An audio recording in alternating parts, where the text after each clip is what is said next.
August 16th, 1989. Dear Will, it's been 2 hours since you left, and I'm a mess. I mean, I always am. All of my letters to you make that crystal fucking clear. I don't think this is something we can come back from. I would say I'm sorry for kissing you, but that would be a lie, and friends don't lie. If I were to be sorry for anything, it would be for hurting you. But kissing you? Aside from asking you to be my friend all those years ago, kissing you was the best thing I've ever done. I mean it. Even if you don't believe me, I mean it. I know it was bold of me to assume you'd want to kiss me back. I should have taken into account that just because you're gay, that didn't mean you'd automatically like me back. And I should know by now that when it comes to you, actions don't speak louder than words. If anything, you only prefer words because you actually value verbal communication in your family.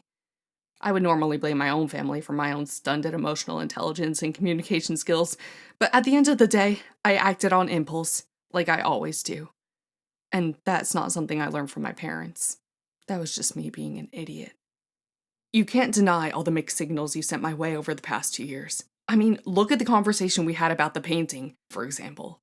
It obviously took a lot out of you to admit that Elle didn't commission it. Yeah, I know I apparently misinterpreted it into oblivion, taking it as a love confession, but can you blame me for that? You got all misty-eyed and affectionate, telling me that I was the best thing that ever happened to you. And not to mention all the glances and knowing smiles, all the hand-holding and cuddling, all the midnight excursions. They couldn't have meant absolutely nothing to you. And when you came out, it was like everything made sense, you know? Like, everything seemingly fell into place like pieces of a puzzle. So when you approached me with all the letters, which I never intended upon you ever seeing, it felt like fate had thrust the situation into my hands as if to say, your move. I decided to take a leap of faith, and ended up metaphorically tripping and cracking my head open on the pavement in the process. I ruined everything. And for that, I'll be sorry for the rest of my life. You were, and still are, everything to me.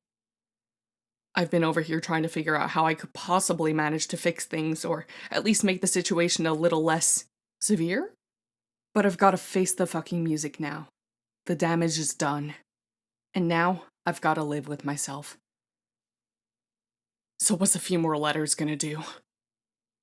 Love, Mike.